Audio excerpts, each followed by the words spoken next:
November 5th, 1933. Martin, I write again because I must. A black foreboding has taken possession of me. I wrote Griselle as soon as I knew she was in Berlin, and she answered briefly. Rehearsals were going brilliantly. The play would open shortly. My second letter was more encouragement than warning, and it's been returned to me. The envelope unopened, marked only addressee unknown, adressant unbekannt. What a darkness those words carry. How can she be unknown? It is surely a message that she has come to harm. They know what has happened to her, those stamped letters say. But I'm not to know. She's gone into some sort of void, and it will be useless to seek her. All this they tell me in those two words. Adressant unbekannt. Martin, find her. Help her. You have known her graciousness, her beauty, and sweetness.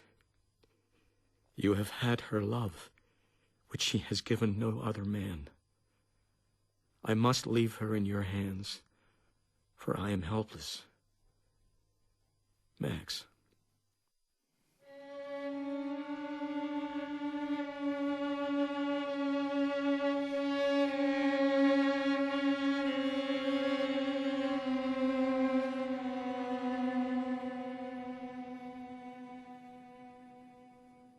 November 23rd, 1933. Martin, I turn to you in despair. I could not wait for another month to pass, so I'm sending some information as to your investments. It is Griselle. For 2 months there has been only silence from her, and now the rumors begin to come into me. I must know what has happened to her. I must be sure.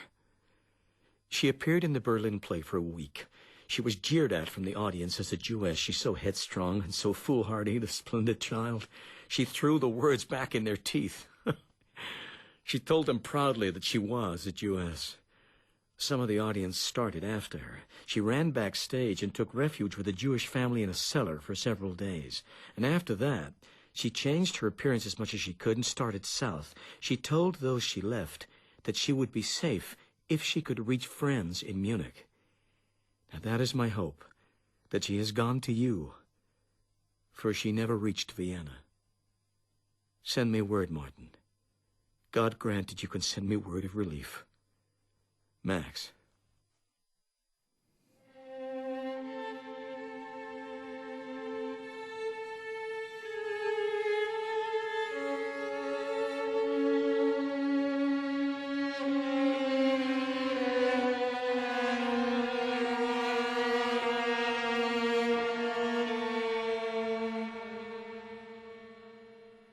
December 8, 1933.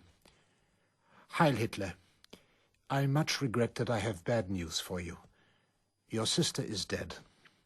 Unfortunately, she was, as you have said, very much a fool. Not quite a week ago, she came here with a bunch of stormtroopers right behind her. The house was very active. Elsa has not been well since little Adolf was born last month. The doctor was here, and 2 nurses with all the servants and children scurrying around. By luck, I answer the door. As a German, I have one plain duty. She has displayed her Jewish body on the stage before pure young German men. I should hold her and turn her over to the stormtroopers, but this I cannot do. You will destroy us all, Griselle, I tell her. You must run back further in the park. She looks at me and smiles. I would not bring you harm, Martin, she says, and she runs down the steps and out towards the trees. But she must be tired. She does not run very fast, and the stormtroopers have caught sight of her. I go in the house, and in a few minutes she stops screaming, and in the morning I have the body sent down to the village for burial. She was a fool to come to Germany. It's not so good for me that a Jewess came here for refuge, and no further association can be tolerated. I must now demand you do not write again. I will no longer have any dealings with Jews except for the receipt of money. A new Germany is being shaped here. We will soon show the world great things under our glorious leader, Martin Schulze.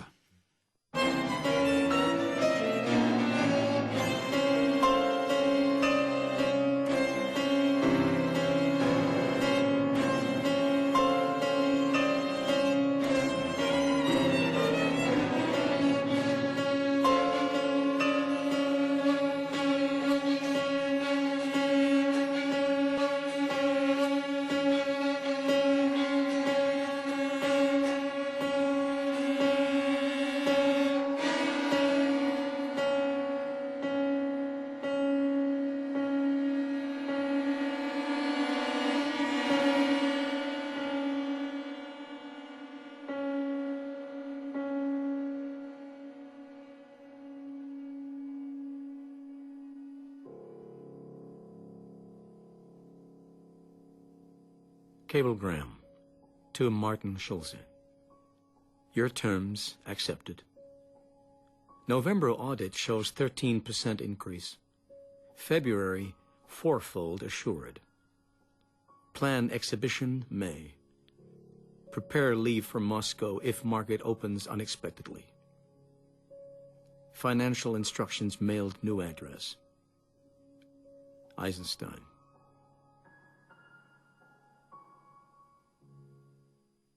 January 3rd, 1934. Our dear Martin, don't forget Grandma's birthday. She will be 64 on the 8th. American contributors will furnish 1,000 brushes for your German Young Painters League. Mandelberg has joined in supporting the league. You must send 11 Picasso reproductions, 20 by 90, to branch galleries on the 25th, no sooner. Red and blues must predominate. We can allow you $8,000 on this transaction at present. Start new accounts book 2. Our prayers follow you daily, dear brother. Eisenstein.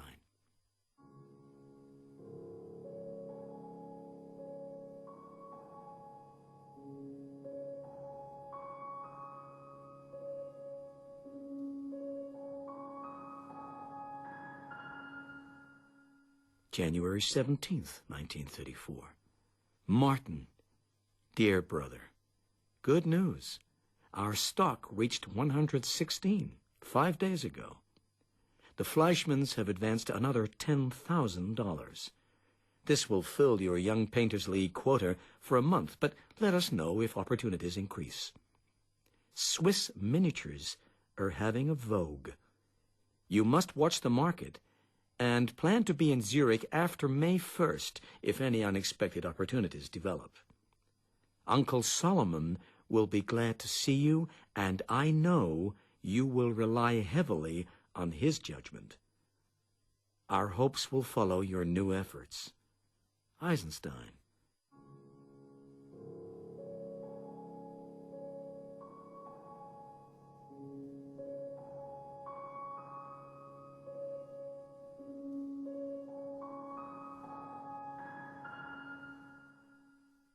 January 29th, 1934.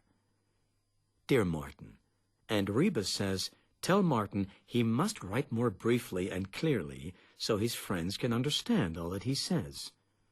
I am sure everyone will be in readiness for your family reunion on the 15th. You will be tired after all these festivities and may want to take your family with you on your trip to Zurich. Before leaving, however, procure the following reproductions for branches of German Young Painters League. Looking forward to the joint exhibit in May or earlier. Picasso, 17 by 81,